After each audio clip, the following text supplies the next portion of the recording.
नारायण नारायण. शिवतत्वापासून श्री सतीदेवींना दक्ष प्रजापती दूर ठेवण्याचा प्रयत्न करीत होते. त्या सर्व प्रयत्नांचा प्रभाव आता कमी होऊ लागला होता. जितकं या शिवतत्वापासून श्री सतीदेवींना दूर ठेवलं जाणार होतं तितक्याच प्राबल्याने त्या या शिवतत्वाकडे ओढल्या जाणार होत्या. कारण तीच नियती होती, तेच घडणार होते. शिव आणि शक्तीचे मिलन व्हावे म्हणूनच श्री सतीदेवींच्या रूपाने देवी भगवती अर्थात आदिशक्तीने जन्म घेतला होता. शिवतत्वापासून त्यांना कसे दूर ठेवणार?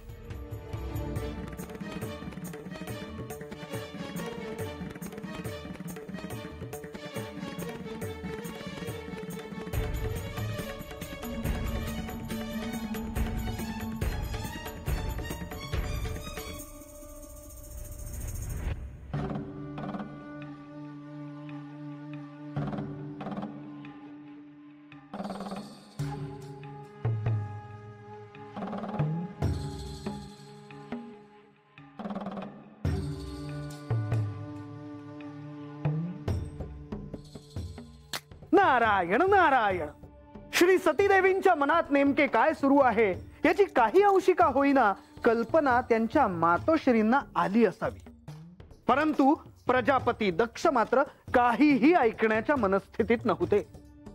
श्री प्रसूतीदेवींना मात्र हे ठाऊक होते की श्री सतीदेवींचा जन्म कशासाठी झाला आहे. आणि मुख्य म्हणजे प्रत्यक्ष प्रजापती यांनी भगवती देवींची आराधना करून त्यांनी त्यांच्या घरी जन्म घ्यावा अशी विनंती केली होती. होय देवी. आणि हे समजा तेव्हा त्यांनी केलं कारण महादेवांसंग त्यांचं लगीन व्हावं म्हणून. होय बानू. आणि एके दिवशी देवी प्रसूती यांनी प्रजापती दक्ष यांच्याशी याबद्दल बोलण्याचा निर्धार पक्का केला.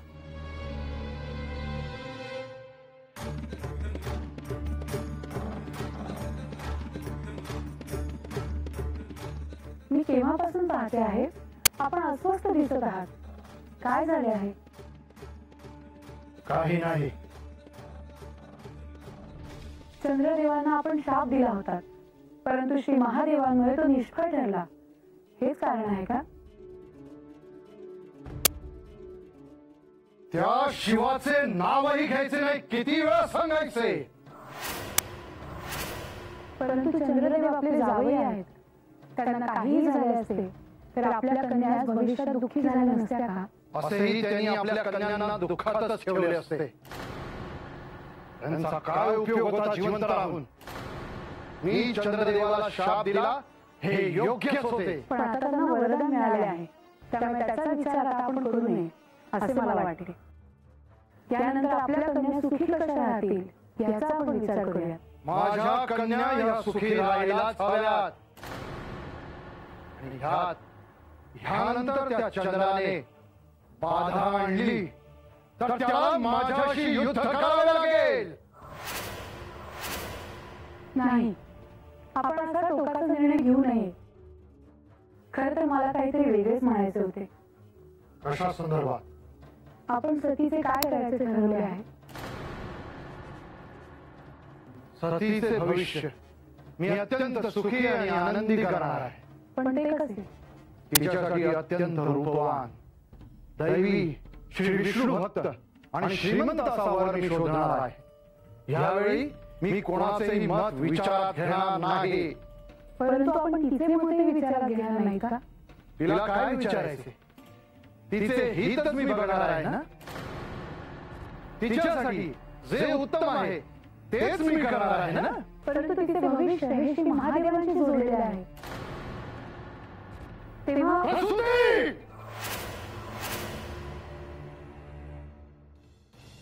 मी तुला पुन्हा सांगतो हे असे काहीही मी होऊ देणार नाही. सतीचा विवाह हा श्री विष्णू भक्तीच्या परमोच्च शिखरावर असलेल्या दैवी पुरुषाशीच मी करेन. त्याची चिंता तू करू नयेस. ह्याच्या आड जो येईल त्याचे हा दक्ष काय करेल ते आता सांगता येणार नाही.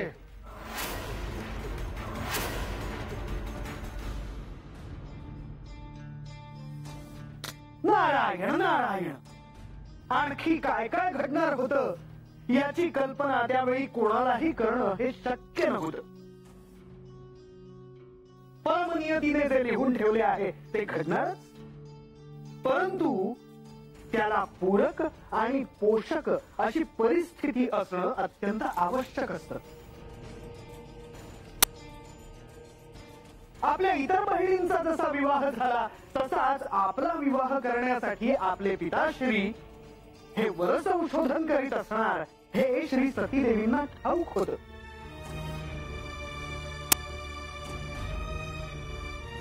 कारण त्यांना याची खात्रीच होती आणि एकीकडे हे असे असताना देखील त्यांच्या मनात हेही होते की आपले पती हे साक्षात श्री महादेवच असावेत, कारण त्यांनी मनोमन श्री महादेवांना वरले होते.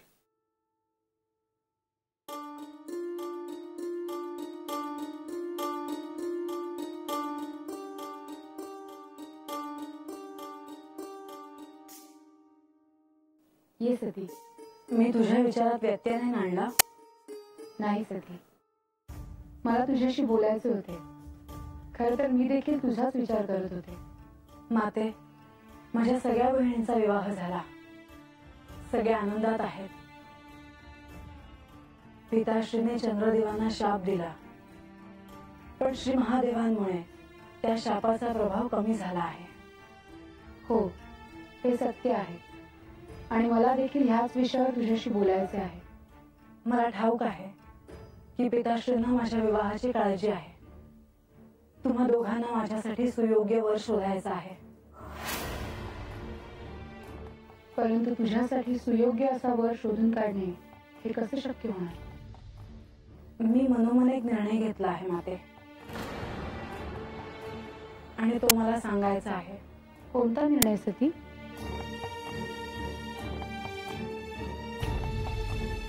सती, तू निश्चिंत होऊन सांग, कोणता निर्णय घेतला आहेस तू? माते, मी मनोमन श्री महादेवांना माझे पती मानले आहे.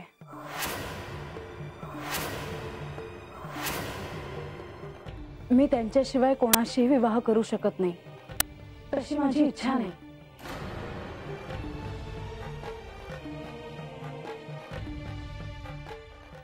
मला ठाऊक आहे की पिताश्रींना हे अजिबात आवडणार नाही. हो, हे त्याला कधीच अनुमती देणार नाही. श्री महादेवांचे पूजनही त्यांनी नाकारले आहे. श्री ब्रह्मदेवांची कोणी पूजा करायची नाही हा श्री महादेवांचा शाप. त्यातून ब्रह्मदेवांचे श्री महादेवांनी कापलेले मुख याचा त्यांना राग आला आहे. त्यामुळे आता हे सगळे कसे शक्य होणार आहे याचाच विचार मी देखील करते आहे. हे शक्य होणार नाही हे मला ठाऊक आहे, पण मला सांगावंसं वाटलं आणि मी हे केवळ तुला सांगितले आहे. हो, मी हे कोणालाही सांगणार नाही आणि तुझी मनोकामना पूर्ण हो हीच माझी देखील इच्छा आहे.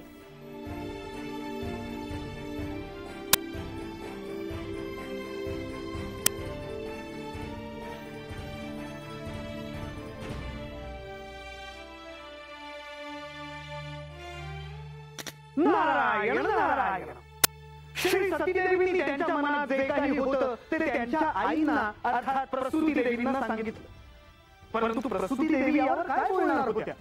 त्यांना हे मुळी ठाऊकच होतं की श्री सतीदेवींचा जन्म हाच मुळी श्री महादेवांशी विवाह करण्यासाठी झाला आहे. परंतु प्रजापती दक्ष यांची जर त्याला अनुमती नसेल तर हे सर्व कसे घडणार?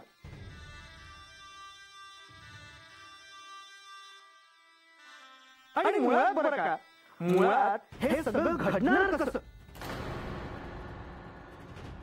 कोणी सांगू शकेल की श्री सतीदेवींनी श्री महादेवांशी विवाह करण्यासाठी काय करावं हे त्यांना कसं कळलं असेल? काय केलं असेल त्यांनी?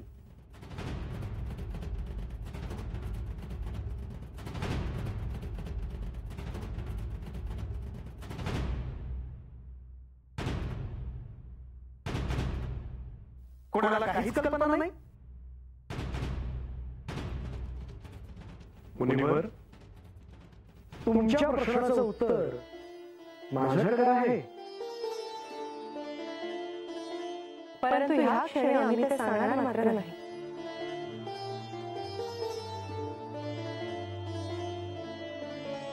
आणि ह्यासाठी दुसऱ्या कोणीतरी विचार करायला हवा.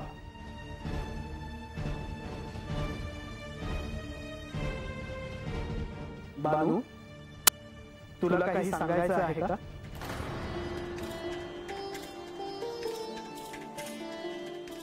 महाराज, मला विचाराल तर देवासनी कोणत्या बी भक्तांना मनापासून हाक मारली तर त्यांच्या भल्यासाठी देव धावून जात्यात.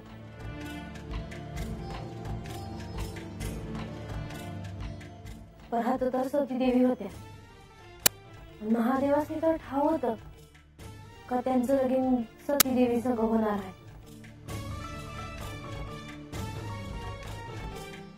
होय, परंतु त्यामध्ये मी कोणताही थेट हस्तक्षेप करणार नाही असे मी वचन दिले होते. वयजी, म्हणजे त्यासनी देवांची आराधना करण्यापलीकडे दुसरा मार्गच नव्हता.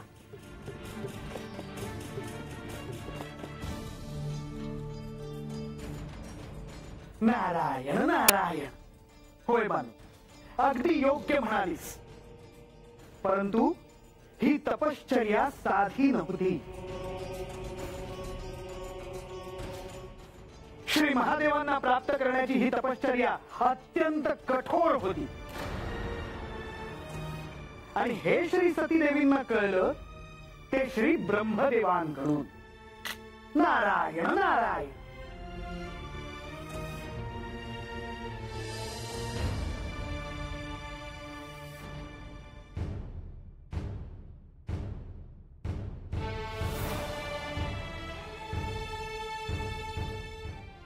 ब्रह्मदेव, आपण शुभम भवतु. आपण आला आहे त्याची कल्पना नव्हती. मी पिताश्रींना सांगून येते. त्याला हे ठाऊक आहे. सती, आज मी मुद्दाम तुला भेटण्यासाठी आलोय. सती, श्री महादेवाशी तुझा विवाह व्हावा अशी तुझी मनोमन इच्छा आहे, हो ना?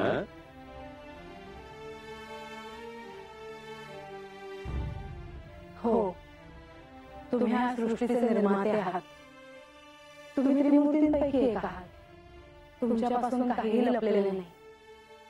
सती, आज मी तुला एक सत्य सांगण्यासाठी आलोय. सत्य? कोणतं सत्य? सती, श्री महादेवांशी तुझा विवाह होणार आहे हेच सत्य आहे. हे ध्यानात ठेव. हे कुणीही थांबवू शकणार नाही. खरंच? होय. परंतु सती, हे जरी सत्य असले तरी सुद्धा हे प्रत्यक्षात आणण्यासाठी तुला कठोर साधना करणं अनिवार्य आहे. नाहीतर काय घडेल हे सांगता येणं कठीण आहे. मी समजले नाही. सती, श्री महादेवांना प्रसन्न करून घेणं ही साधी गोष्ट नाही. ते सृष्टीच्या लयतत्वाचे स्वामी आहेत. त्यांना प्रसन्न करून घेण्यासाठी अत्यंत कठोर अशी साधना करावी लागेल. माझी त्यासाठी तयारी आहे. सती, तुझ्या तपश्चर्येवर प्रसन्न होऊन महादेव तुला दर्शन देतीलही. पण त्यासाठी तुझे व्रत पूर्ण व्हायला हवे, तरच ते प्रसन्न होईल. मी त्यांना प्राप्त करण्यासाठी कोणतेही खडतर असे व्रत करायला सिद्ध आहे. हे कार्य त्वरित पूर्ण व्हायला हवे. श्री महादेवांनी तुला दर्शन द्यायला हवे अशी मी कामना करतो. त्याची मी देखील प्रतीक्षा करते आहे आणि आता हाच माझा ध्यास आहे.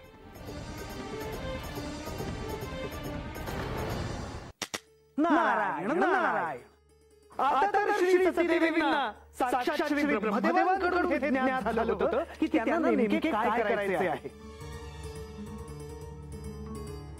श्री महादेवांना प्राप्त करून घेण्यासाठी त्यांना अत्यंत कठोर अशी तपश्चर्या करावी लागणार होती.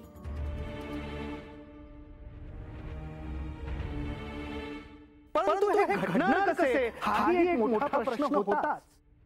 कारण प्रजापती दक्ष यांनी त्याला कधीही अनुमती दिलेली नसती.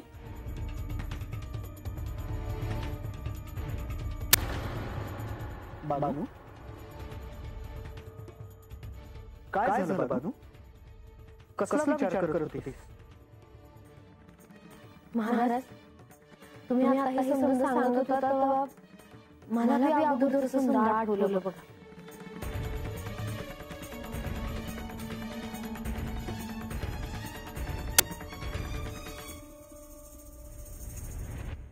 नारायण नारायण.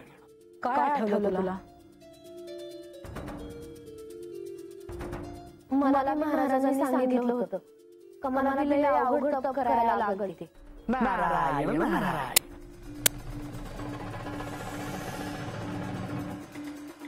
मुनिवर, बानूचा यांच्याशी विवाह व्हावा म्हणून तुम्ही तिला सहाय्य केले. त्याशिवाय घडलेच नसते, हो ना?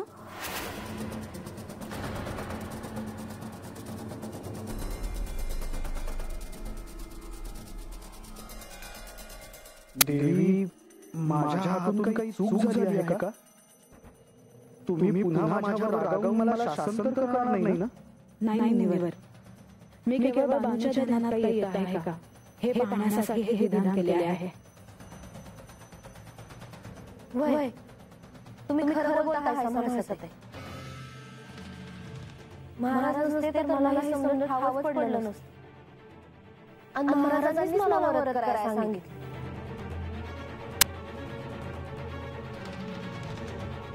बानू, त्यावेळी तू काय करत होतीस ह्याची कल्पना ज्या वेळेला नव्हती.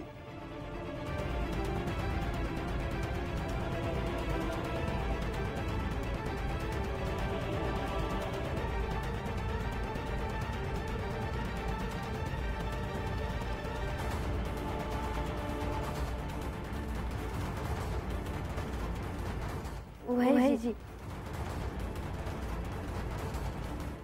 नारायण नारायण. श्री महादेवांची आराधना करण्यासाठी श्री सतीदेवींनी प्रजापती दक्ष यांच्यापेक्षा त्यांच्या मातोश्रींची अनुमती घ्यायचं ठरवलं.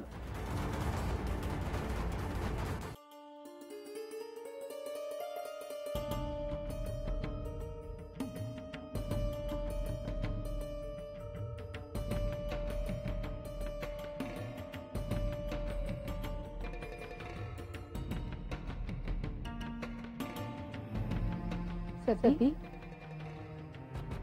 एवढी अस्वस्थता दिसत आहे. बरं झालं तू आलीस. मला तुझ्याशी महत्त्वाचं बोलायचं आहे. महत्त्वाचे? माझ्याशी? हो. काय झाले आहे सती? मला तुझी अनुमती हवी आहे. अनुमती? हो. कशाची अनुमती? मला महादेवांना प्राप्त करण्यासाठी व्रत करायचे आहे. आणि त्यासाठी मला तुझी अनुमती हवी आहे. परंतु हे कशाशी होणार आहे सती? कारण यांच्यापासून हे लक्षण शक्य नाही. मला ठाऊक आहे, पण तरी मला तुझी अनुमती हवी आहे. श्री महादेवांना प्राप्त करण्यासाठी मला व्रत करावे लागेल. त्यांना प्रसन्न करण्यासाठी, त्यांच्याशी विवाह करण्यासाठी मला व्रत करणं महत्त्वाचं आहे. माझी अनुमती आहे. श्री महादेवांशी तुझा विवाह व्हावा ही तुझी इच्छा पूर्ण हो.